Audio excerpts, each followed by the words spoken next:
Tante, c'est terrible. Votre mari est sur le point de monter à bord d'un navire avec une autre femme. Vous devez l'arrêter immédiatement. Ne le laissez pas monter à bord de ce navire, ou quelque chose de terrible arrivera. J'ai reçu un appel soudain d'Emily.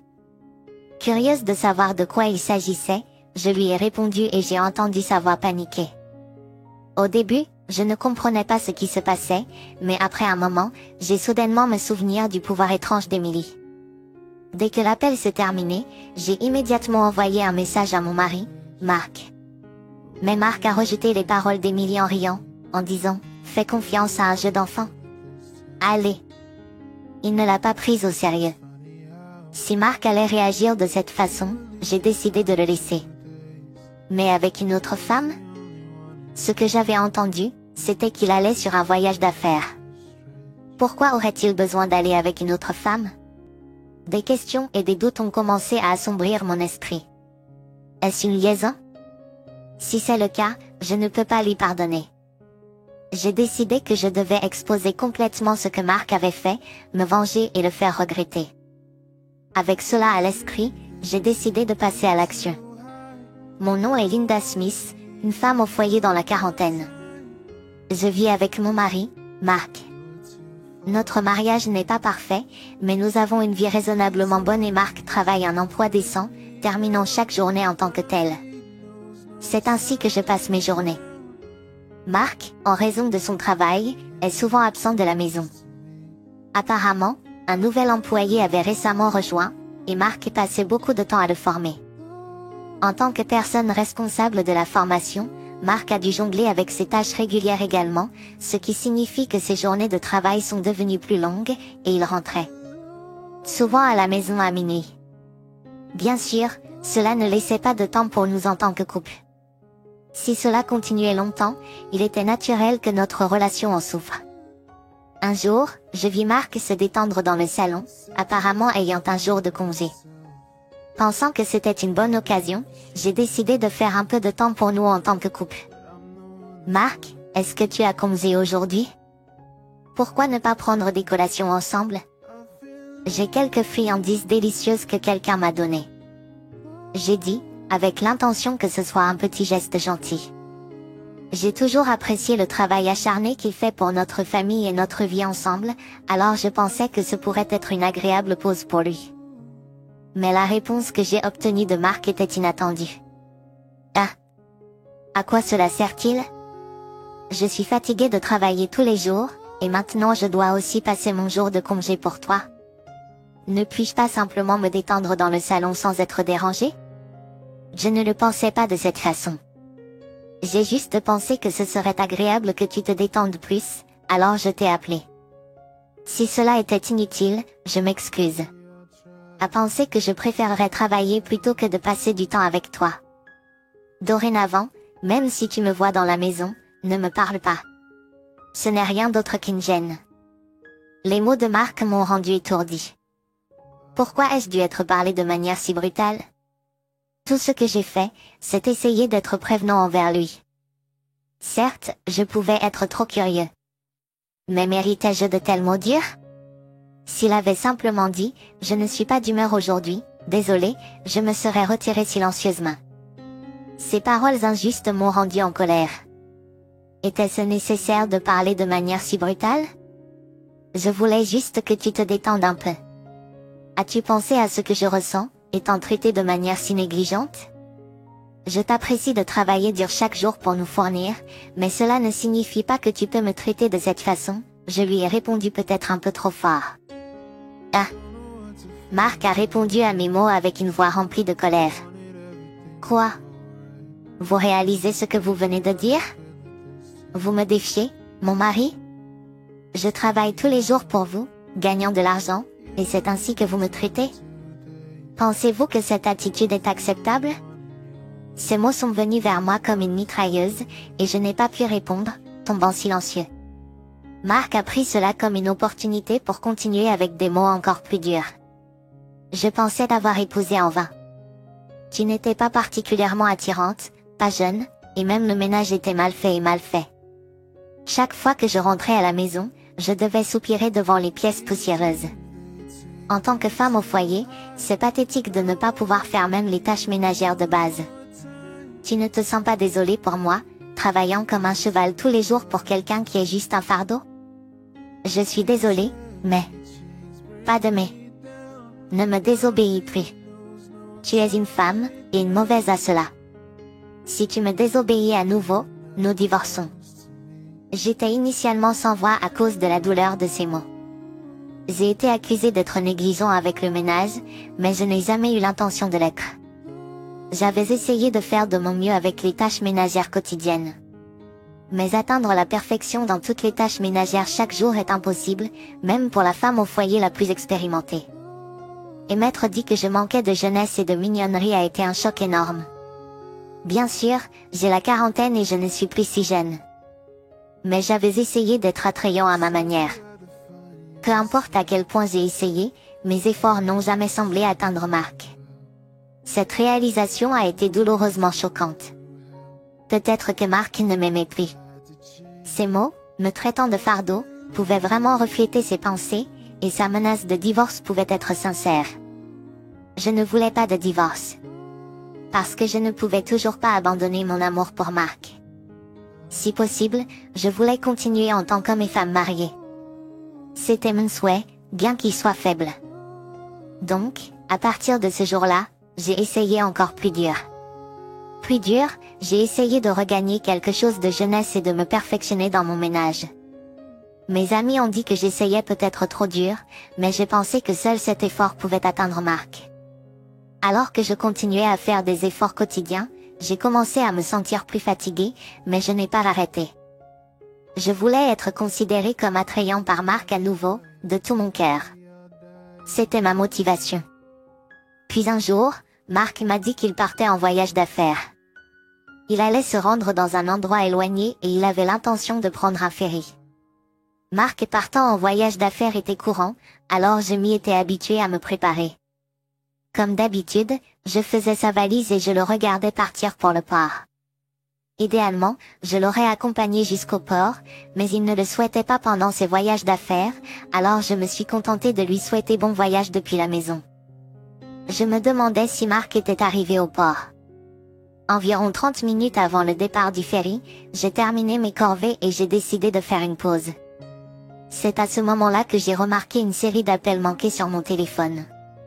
En regardant l'historique des appels, ils semblaient provenir du téléphone de mon frère. Me demandant ce que cela pouvait être, j'ai rappelé.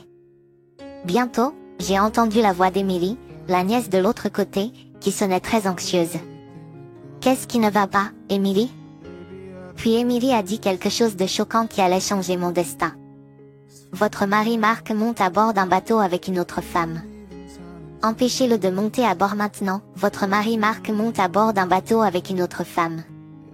Il ne devrait pas monter sur ce bateau, ou quelque chose de terrible va arriver. » La voix d'Émilie semblait très urgente. Émilie, bien qu'elle n'ait que 8 ans, possède un pouvoir mystérieux. C'est comme si elle pouvait voir l'avenir, prédire avec précision les événements qui allaient se produire. En raison d'expériences passées où les prédictions d'Émilie se sont réalisées, mon frère, sa femme et moi y croyions. C'était une autre de ses prédictions sur l'avenir. Cependant, j'avais des doutes sur une partie. Une autre femme? Marc devait être en voyage d'affaires sur un ferry, donc il n'y aurait pas besoin qu'il soit avec une autre femme. Pourquoi était-il avec une autre femme à ce moment-là? Une suspicion horrible m'a traversé l'esprit. Mais si c'était vrai, je ne pouvais pas rester silencieux. Je devais découvrir la vérité. Merci, Émilie, dis-je à elle et raccroché le téléphone. J'ai décidé d'agir pour découvrir la vérité. Si la prédiction d'Émilie était correcte, quelque chose allait arriver. Avec cette pensée, j'ai allumé les nouvelles, juste au cas où. Après l'avoir laissé allumé pendant un certain temps, un son d'alarme fort a retenti à la télévision, et des nouvelles urgentes ont été diffusées à l'écran. Le ferry sur lequel Marc était monté avait chaviré à cause d'un accident. Heureusement, puisque c'était un ferry plus petit et que la saison touristique était terminée, il n'y avait pas beaucoup de victimes. Cependant, Marc et la femme qu'Émilie a mentionnée étaient à bord. Nous étions à bord, et il y avait quelques personnes gravement blessées. Peu après les nouvelles, J'ai reçu un appel d'un numéro inconnu. C'était d'un grand hôpital. Apparemment, après l'accident, Mark a été emmené dans cet hôpital et était maintenant dans un état critique, inconscient. Ils ont demandé si je savais quelque chose sur la femme avec qui il était. Mais je ne savais rien sur elle, alors j'ai honnêtement dit non. S'il reprend conscience, puis-je venir vous rendre visite? Pouvez-vous me tenir au courant? J'ai demandé. Ils ont accepté, alors je me suis décidé à utiliser ce temps pour enquêter sur les actions de Mark sans me rendre à l'hôpital pour l'instant. Je n'avais pas encore confirmé si Mark trompait vraiment. Ce ne serait pas bien. J'avais besoin de preuves concrètes. Quelques jours plus tard, les affaires de Mark m'ont été restituées. La plupart d'entre elles étaient endommagées par l'eau et hors d'usage. Bien sûr, le téléphone de Mark était également cassé. Mais lorsque je l'ai emmené dans un magasin de réparation de téléphone, ils ont dit qu'ils pouvaient le réparer et récupérer les données. J'ai immédiatement demandé à le réparer. Tout ce que Mark avait fait doit être sur ce téléphone. Je découvrirai probablement la femme avec qui il a pris le ferry. Me sentant confiant, j'ai attendu que le téléphone soit réparé. Quelques jours plus tard, le magasin m'a appelé pour dire que la réparation était terminée et je suis allé chercher le téléphone de Mark. Imprudemment, Mark n'avait pas mis de mot de passe, donc n'importe qui pouvait accéder au contenu de son téléphone. Dès que je suis rentré chez moi, j'ai allumé le téléphone de Mark et vérifié l'historique. Là, j'ai trouvé des échanges fréquents avec une femme nommée Jessica dans l'application de messagerie. Jessica semblait travailler dans un lieu de divertissement que Mark visitait à des fins professionnelles. Au début, leur conversation était typique, comme le remerciant pour sa visite au club. Il semblait que Mark avait beaucoup aimé Jessica car il a commencé à visiter son club plus fréquemment. Leurs conversations sont progressivement devenues plus intimes et ils ont commencé à se rencontrer en dehors du club également. L'historique des discussions était rempli d'expressions explicites d'affection, comme dire « je t'aime ».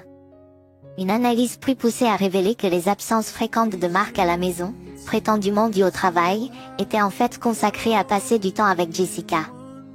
Lorsqu'il prétendait être en déplacement professionnel, il était en fait en voyage avec elle. Et ces nuits tardives qu'il disait devoir au surcroît de travail? Il les passait au club de Jessica ou seul avec elle. Il semblait que la relation entre Mark et Jessica s'était approfondie avec le temps. Donc, tout ce temps, les heures supplémentaires et les déplacements professionnels étaient des mensonges. Même l'excuse de la formation de nouveaux employés était inventée. Tout cela, juste pour créer des occasions d'être avec Jessica. Des mensonges tissés pour me tromper. J'étais furieux lorsque j'ai découvert la vérité dans le téléphone de Mark. J'ai immédiatement appelé ses parents. J'ai besoin de vous voir tout de suite, leur ai-je dit, et ils ont trouvé du temps pour moi. Je suis allé les voir avec le téléphone de Mark en main. Lorsque je leur ai montré le contenu du téléphone de Mark, ils ont été choqués, ne parvenant pas à y croire au début. Mais l'historique des discussions ne mentait pas. Alors que je leur montrais toute l'historique des échanges entre Mark et Jessica, ses parents m'ont poussé un profond soupir et m'ont ensuite présenté leurs excuses. Notre fils a commis une faute impardonnable. Nous ne pouvons pas présenter nos excuses assez souvent. Si vous voulez un divorce, nous comprenons. Prenez autant d'argent de la pension alimentaire que vous voulez. Nous sommes vraiment désolés. Linda, vous avez travaillé dur pour nous tous les jours, et c'est ainsi qu'il vous rembourse. Nous veillerons à ce qu'il regrette ses actes. S'il vous plaît, soyez assurés. J'ai reçu un fort soutien des parents de Mark. Mais c'était ma bataille. Je ne pouvais pas tout laisser à eux. J'ai fait une demande à ses parents. De me laisser être la seule à affronter Mark à propos de cette situation et leur ai demandé d'observer la situation tranquillement jusqu'à ce moment-là. Lorsque je leur ai raconté mon histoire, mon beau-père a froncé les sourcils et a dit « Mais nous ne pouvons pas simplement tout laisser à Linda ». En réponse, je leur ai dit « Je suis vraiment en colère d'avoir été trahi de cette façon. Même si vous faites quelque chose à ce sujet, cela ne calmera pas ma colère. J'ai besoin de le punir moi-même pour être satisfait. Donc, je vous serai reconnaissant de votre coopération. » Compréhensif envers mes sentiments, il a dit « D'accord, si c'est le cas, nous vous aiderons. » Linda, Peu importe qu'il soit notre fils, nous voulons que vous ruiniez complètement ce crétin. Même si vous allez trop loin, nous assumerons la responsabilité. Allez-y et menez votre vengeance comme vous le souhaitez. Mon fils a fait quelque chose d'absolument impardonnable. Tu ne devrais pas juste pleurer et souffrir en silence. Tu dois te battre. Tu dois te battre, a ajouté sa femme avec des mots encourageants. Avoir les parents de Mark de mon côté était très réconfortant. Même s'ils s'étaient opposés à moi, j'étais déterminée à me venger complètement. Dans un avenir pas si lointain, Mark allait affronter l'enfer. Trahir moi et courtiser une autre femme signifiait juste cela. Imaginer le visage de Mark rempli de désespoir m'a fait battre le cœur, et j'attendais impatiemment le jour où il allait se réveiller. Une fois qu'il l'a fait, il allait regretter d'avoir jamais repris conscience, face à une situation terrible. Penser à un tel avenir m'a tellement excité que je ne pouvais pas dormir la nuit, presque comme un enfant avant un voyage scolaire. Pour ce qui est de la compensation pour l'accident, comme Mark était inconscient et ne pouvait pas la recevoir immédiatement, j'ai décidé de la laisser avec ses parents. Nous avons également convenu de laisser la décision de ce qu'il faut en faire à eux. J'étais sûre qu'ils allaient prendre une bonne décision. Peu de temps après, j'ai reçu un appel de l'hôpital. Mark avait repris conscience. J'ai immédiatement été à l'hôpital avec son téléphone. Lorsque j'ai été conduit dans sa chambre, Mark était éveillé. « Comment te sens-tu » En me remarquant, Mark, avec un sourire joyeux, a dit « Terrible. J'ai manqué au travail et je me sens mal. Mais au moins, je vais recevoir une indemnisation. » Bien sûr, vous ne recevrez pas un centime, n'est-ce pas? Il avait l'air assez bien. Au fait, vous étiez sur le ferry avec une femme, n'est-ce pas? Je l'ai demandé avec un sourire. Mais Mark est resté silencieux, ne répondant pas. Vous n'étiez pas censé voyager avec une femme? Pourtant, vous avez réservé avec une femme. Quelle est votre relation avec elle? Comment va-t-elle? Elle va bien, j'ai entendu dire qu'elle a été renvoyée chez elle il y a quelques jours. C'est bien, a dit Mark, regardant vraiment soulagé. Donc, Jessica signifiait tellement pour lui. Mais sa réaction ne m'inquiétait plus. Même à un tel moment, il se souciait de son partenaire d'affaires. S'il avait autant de marge de manœuvre mentale, il pourrait certainement se remettre d'avoir été amené en enfer. Donc, tout ce que je ferai sera correct. Même si je vais trop loin, ce sera correct. Eh bien, je sais vraiment tout sur votre affaire. Tu trichais, n'est-ce pas, Mark? Votre téléphone m'a été rendu immédiatement après l'accident, et il contenait toutes les données, y compris l'historique de vos conversations avec elle. Tu étais amoureux d'elle, n'est-ce pas? C'est. Je n'ai pas besoin d'excuses, il y a beaucoup de preuves. De plus, je ne peux pas faire confiance à une excuse que vous donnez maintenant. Admettez-le et excusez-vous, et je pourrai vous pardonner un peu. Que vas-tu faire? J'avais ce pensée naïve que s'il s'excusait maintenant, peut-être ne serais-je pas trop sévère, et nous pourrions peut-être continuer en tant que couple. Après tout, j'avais encore un peu d'amour pour Mark. Peu importe à quel point notre relation était devenue froide au fil des années, mon amour pour Mark ne s'était jamais complètement éteint. Je me souciais vraiment de lui. Donc, il y avait une partie de moi qui voulait lui donner une autre chance. S'il s'excusait et montrait des regrets, je ne peux pas nier que j'étais un peu indulgente. Cependant, Mark a trahi mes paroles. Il a dit, je n'ai pas besoin de pardon de quelqu'un comme vous. Tu ne peux pas vivre sans moi, n'est-ce pas? Alors, pourquoi devrais-je m'excuser du tout? Est-ce que tu penses que c'est correct de défier ton mari? Tu ne devrais pas plutôt t'excuser? Oh, je vois. C'est ce que tu penses, ai-je répondu. Les paroles de Mark m'ont montré que c'était désespéré. Peu importe à quel point je compromettais, c'était terminé. Ses sentiments n'étaient plus avec moi. Alors, je dois le faire comprendre pleinement la gravité de sa trahison. Il doit réaliser à quel point ses actes étaient importants. Alors, divorçons. J'ai déjà un avocat prêt, alors allons-y. Si tu fais ça, tu seras probablement surpris d'entendre le mot divorce de ma part, mais j'avais mûrement réfléchi au divorce et n'avais pas l'intention de revenir sur mes paroles. Oui, Je suis sérieux. Divorçons et n'ayons plus aucun contact. J'ai trouvé un bon avocat. Je rentre chez moi aujourd'hui, alors prépare-toi mentalement. Je demanderai une pension alimentaire pour ton affaire. Pension alimentaire? Je ne m'y attendais pas. Je ne supporte pas l'idée de te donner de l'argent et je ne peux pas me le permettre. Eh bien, c'est dommage. C'est toi qui as trompé, alors c'est à toi de prendre tes responsabilités. Étonné par la mention de la pension alimentaire, l'attitude de Mark a changé. Et il a supplié désespérément, s'il te plaît, ne demande pas de pension alimentaire. Si tu fais ça, je serai ruiné. Sa soudaine modification de comportement m'a laissé perplexe, mais mon agacement a augmenté en raison de son attitude collante. Tu l'as cherché, alors tu dois assumer tes responsabilités. Qu'importe ce que tu dis maintenant, je ne changerai pas d'avis. J'ai quitté la chambre d'hôpital, ignorant ces cris de patte en moi. Par la suite, j'ai poursuivi les procédures de divorce. Mark était réticent à divorcer, alors j'ai dû faire appel à un avocat pour les négociations. Avec des preuves accablantes contre lui, Mark n'a pas pu s'échapper et le divorce a été accordé, ainsi que la pension alimentaire. Mark a ensuite cherché de l'aide auprès de ses parents, mais ils étaient furieux de ses actes. Ils ont gardé l'argent de la compensation et ont ordonné à Mark de payer la pension alimentaire avec ses revenus. Cela a forcé Mark à travailler dur car il ne pouvait plus se permettre de passer du temps avec Jessica. Finalement, Jessica a perdu tout intérêt pour lui et leur relation s'est terminée. Le choc de perdre Jessica a été immense et Mark a fini par démissionner de son travail. Il vit maintenant en tant que travailleur à temps partiel. J'ai rencontré mon ex-beau-père récemment et il avait l'air assez abattu, ce qui était presque amusant à voir. Je mène une vie heureuse. J'ai reçu la pension alimentaire et j'ai utilisé l'argent pour déménager et me préparer à une nouvelle vie. J'ai trouvé un bon emploi et je travaille maintenant comme assistante de bureau.